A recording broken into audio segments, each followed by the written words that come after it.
Hello, welcome back for more LTC content. This is an LTC of Easy Mode of Sacred Echoes by Hypergamma Spaces, a GBA demake of Shadows of Valentia. Very highly recommend.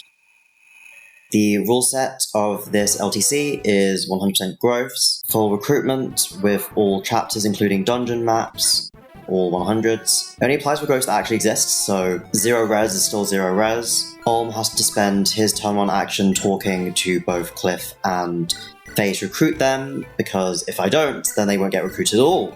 Just like in my FE8 Oops All Archers LTC, I'm editing weapon hit and crit as suit my purposes, so as you'll be able to see, the basic lance and sword have 100 crit, and all the axes have 0 hit and 0 crit. Tobin gets a kill on enemy phase. Lucas gets some as well and gets a level. Favors the village, which gives us an Orin, giving 5% extra to all growths. We're not going to be using this, but clearly we have the time to go and get it. On enemy phase, Lucas gets the kill on this here Axe Fighter, and the boss suicides on Tobin. This means that Tobin hits level 3, meaning that he'll be able to promote in 1-3, Thieves Shrine. The bonus experience mechanic means that both Cliff and, more importantly, Faye gain 40 experience after the fact, which is very important for Faye, because we will be training her on this here map.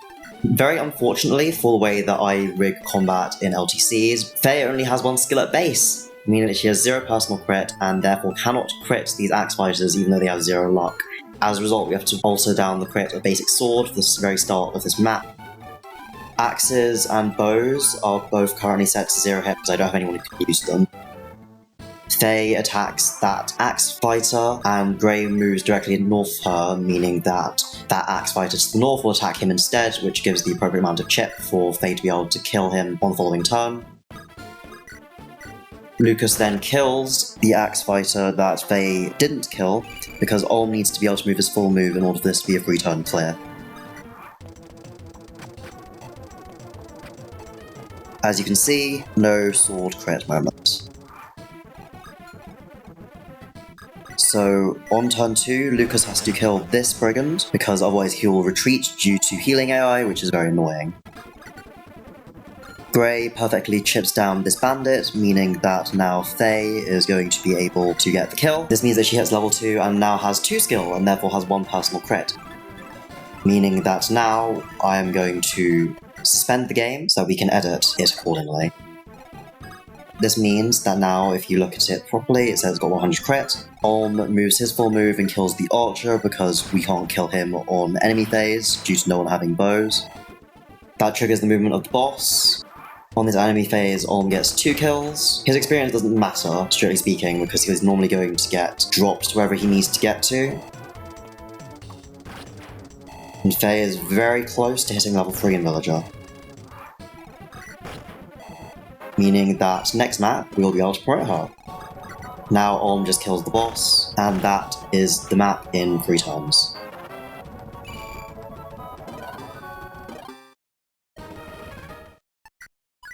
After Fleecer's Forest, we now immediately head into the next chapter, which is Thieves Shrine. The map objective says to survive, but you can also just route the map. This boss here has 5 luck, which is too much for anyone to crit, because they would need to have 12 skill.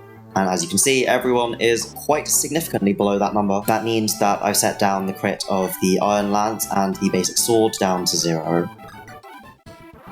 Anyway, we get to job promoting. We promote Tobin into a Cavalier, because the high movement's ultimately the most important thing for at least some maps for the rescue utility. And he has to move onto this pillar in order to kill that brigand. Grey, despite having not been trained, comes to the right level, meaning that we also promote him into yet another Cavalier for the same reason as Tobin. Faye, though, will also get to be doing some rescuing. While people know her for rescuing as a cleric, we'll be turning her into a Pegasus Knight, because in the context of GBAFE, being able to rescue drop as a flyer is very good. This gives her a nice skill bonus and also some speed, which is very appreciated. Lucas equips the Iron Lance, And Silk here has 100 crit Nosferatu, and she stands directly next to him. Olm needs to move to the north because there's going to be a unit that shows up, and this is for recruitment. Lucas gets the level, and the Silk training arc begins. Over the enemy phase, Faye kills 2 bandits, and Tobin kills the broken.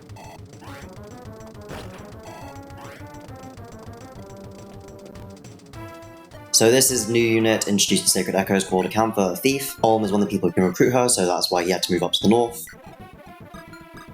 In the way that I originally theorized this clear, because Cliff ends up doing 4 damage, this means that Silk would now do enough damage to kill. You get more experience from killing the archers, so Faye kills them, because she's going to be a much more important combat unit long term, so it's supposed to get more experience on her. And Grey killed this thief. Once again, we have to play a phase kill this archer, meaning that Silk gets her first level up. So yeah, I don't know why, but for some reason the boss goes for other people over Silk. The map does have to end on this turn as well, because more reinforcements show up on turn 3 and it's not possible to reach them, which is very annoying.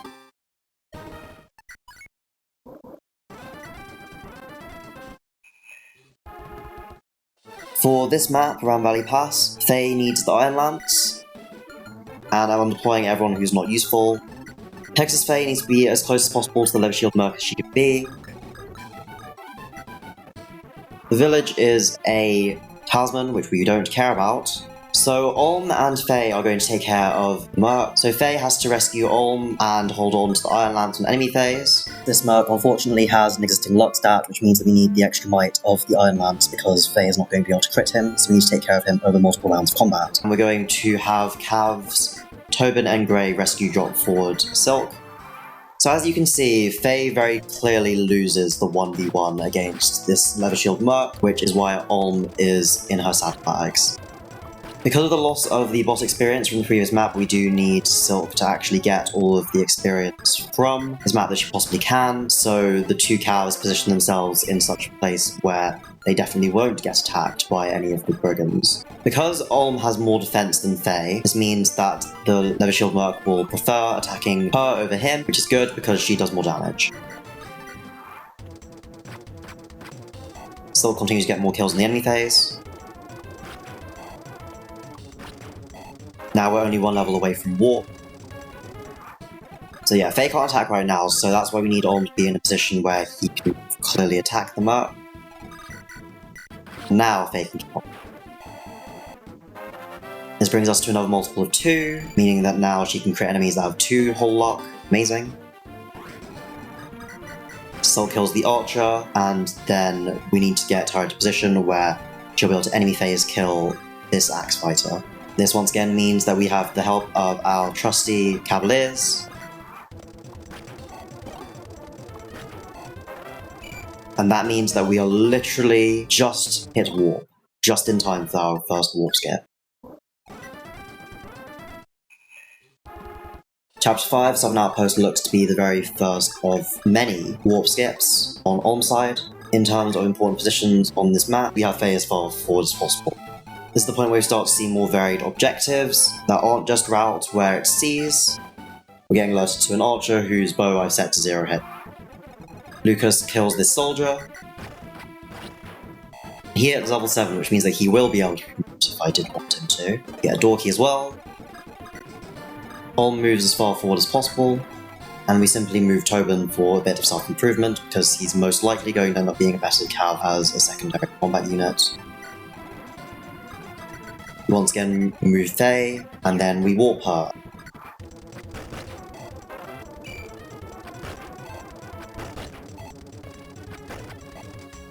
It's very convenient that Archer moves out of the way.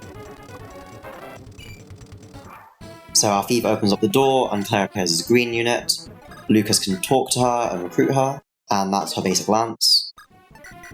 She starts with a chest key in her inventory, so is going to go over here and get this here Iron Lance. The chest that's close by is the Steel Bow, which at this point in time is not going to be useful to us because we don't have any bow users.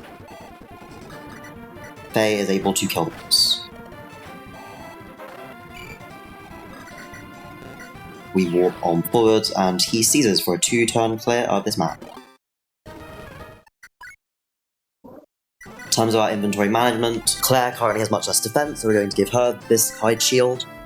And because I've edited on the Hop One Guard effect onto vulneraries, this means that Claire needs to have one in her inventory as she's going to see combat. We also need to buy a chest key for 150 gold. And now we're heading into Chapter 6, the Zofian Army. This is another Thieves Shrine map, once again undeploying everyone who's not needed at all. This chest over here is a infinite use Levin sword, so we actually might want it for Act 3, that's why we bought the chest key. Unfortunately, he's not yet at the right weapon rank for it, but probably On will be using it because we don't have anyone else who can use it. So Claire needs to kill this here enemy, which she's able to do perfectly with the max crit Iron Lance. On moving his full move is able to reach the throne on turn 2 and seize, which is why she needs to kill that enemy so he's unimpeded. He also kills an enemy for a bit of self-improvement while we're at it. And once again, we get back to warping. So Faye stands here and kills this soldier, and on enemy phase she will kill the boss. The reason why the cabs are here is because they're needed to help rescue drop forward Silk. This is because otherwise we're not going to be able to warp Faye and get the Levin sword, which is something that we very much want.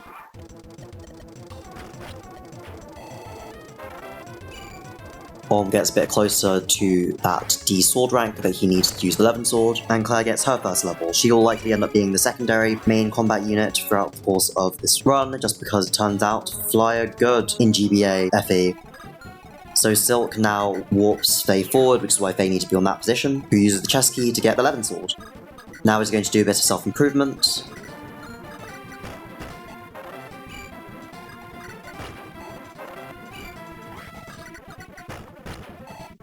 And now Orm seizes for a 2-turn clear. We now have a new unit, Fernand. He's the only unit that I have here that I haven't given 100% growths because he's not going to be around for very long. He does need to see some combat though, so we're going to need to give him a vulnerary, and he's going to need Faye's Iron Lance for some combat. Faye's attack has gotten so high that she doesn't need the Iron Lance's extra attack, but he does for this upcoming map. So very annoyingly, we're taking a break from Siege maps for Route map. Fernand is a forced deploy, so we can't change his position. In terms of positions that we do care about, we want Faye to be as far forward as possible, and we want the villager cabs to be around as well. As the fighter classical, we have shove, so we just shove Claire forward, then we warp her. While I don't actually care about the content of this village, which is a steel lance, we do unfortunately have to claim it. This is because otherwise the brigands are going to ignore her. Faye needs to kill this ballista enemy on turn 1. Fernand moves his full move and equips the Iron Lance. And Silk's ferries do the same thing they normally do, which is rescue drop forward. It's very important that we get as much experience on Fernand as possible on this map, for reasons that I shall explain shortly.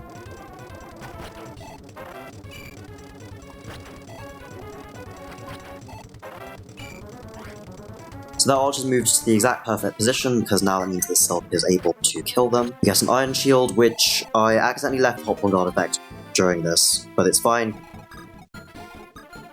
Fernand now stands here and can just voln up a bit, and the villager calves run away. Claire can now kill the last remaining brigand over here, and Faye moves her full move forward. On the enemy phase, these 3 calves suicide onto Faye. The soldier doesn't, because the soldier doesn't move, and nor does the boss.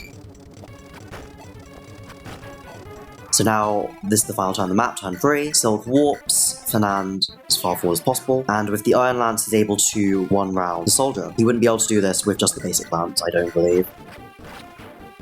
And now, Faye kills this last enemy over here. There's still one enemy left, but Silk will take care of him on the enemy phase. There we go. As mandated by the plot, we now have to go to the Deliverance Hideout. Once again, we're undeploying everyone who's not actually going to be helpful. In terms of positioning, Fernand needs to be as far forward as possible, so does Claire, and so does Faye. Lucas is here as well. Fernand no longer needs to have the Iron Lance in his inventory. First of all, we have Faye run up here and kill this here archer. And Tobin goes and kills this one. This is important because Claire needs to be able to move her full move on both turns of this map, and equally Fernand moves his full move as well. Lucas moves forward and then is warped by Silk towards the promotion statue. I warped him to this position because I would like for Faye to get that experience off of Bone Walker and on shoves. Because Silk has gotten so bulky, this actually means that now enemies are going to kill themselves in Om instead of her, which is very fun to me.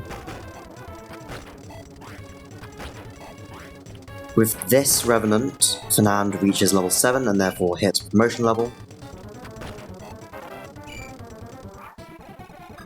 Lucas goes and promotes because he can.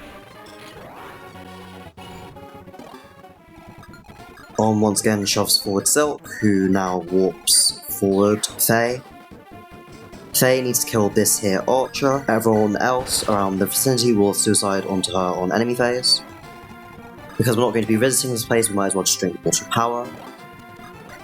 Now Fernand promotes. With this promotion, he gains +1 attack, so we didn't need a perfect level up, because on enemy phase, he will be able to perfectly kill this white. Claire needs to move her full move and kill this Revenant over here, and the map will end on enemy phase.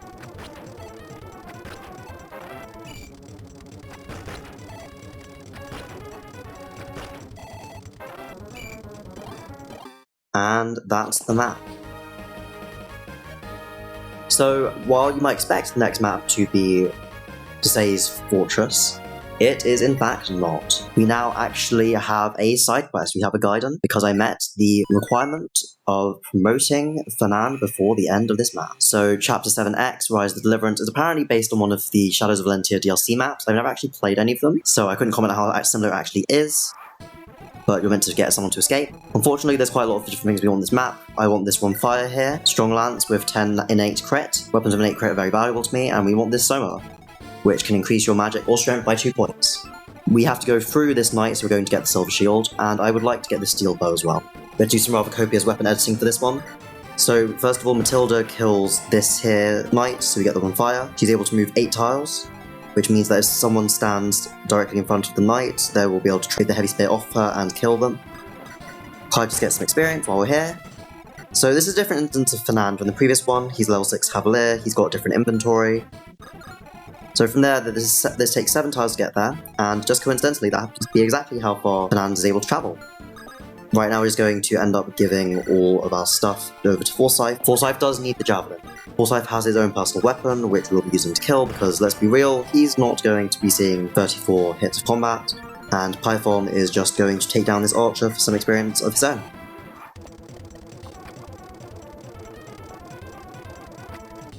So the reason why we need the Javelin is because that's the only way we're able to reach this here soldier with Soma. Matilda moves her full 8 move as mentioned.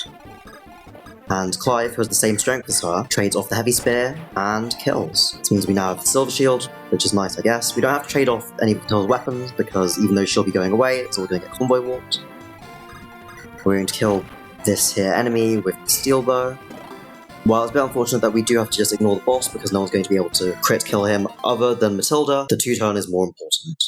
Last part of Act 1 is Chapter 8 Usurper, but before then we have to do some inventory things. Faye needs to have the Run Fire in her inventory, which I've edited up to have 110 crit because of the innate 10 crit they have before. The Soma is to be used on Silk just for some extra warp range, because realistically it's not going to be helpful for anyone else in the party. And anyone who's going to be seeing significant amounts of combat, or rather any amount of combat really, is going to get to Volm in their inventory as crit mitigation. It's time for the final map of Act 1 with Desai. Perhaps to the surprise of no one, we're not going to be killing Desai. Once again, we're only going to deploy people who are going to be helpful, and Lucas, because I forgot to undeploy him, I guess. In terms of the formation, we're going to have Clive off to the left. Now that he exists, he's probably going to be our main combat cav, and our thief is going to be here to open up the door. In the centre area, we need to have Faye, Claire, and Silk in the correct configuration. This is just me realising that Acantho will totally get killed if she gets crit by 1 bow.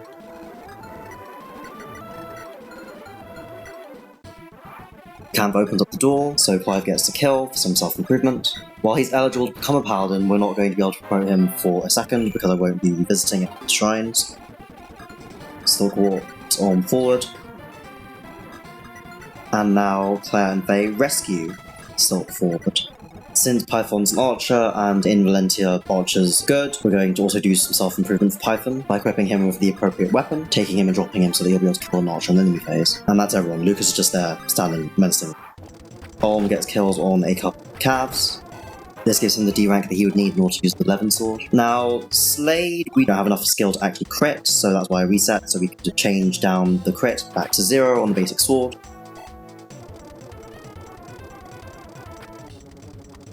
Python gets his enemy phase kill. In this player phase, Python now kills the other Iron Bow Archer, and Clive kills the other Archer who's around as well. Silk once again warps on, basically right up into Slade's face. There's not to fight to say. Yes, as you can see, 7 luck. Arm's not enough skill to crit, you'd need 16 for that. Faye has crit with the on fire because of the extra crit there has innately. We once again just get a bit more self-improvement on Claire, to just get by killing this cab as his highest level enemy that's round. And seizes on yet another 2-turn. Power of Early War. So that has been Act 1 of Sacred Echoes at 23 turns, which should be the turn floor of this act in isolation. Thank you very much for watching and for your support. This is hopefully more organised and presentable than the previous LTC. Next time is Act 2 of Salika. Hope to see you again, though of course, if you're interested in playing the hack yourself and don't want to be spoiled, please do go give it a go, because it is good. In the meantime, have a good one.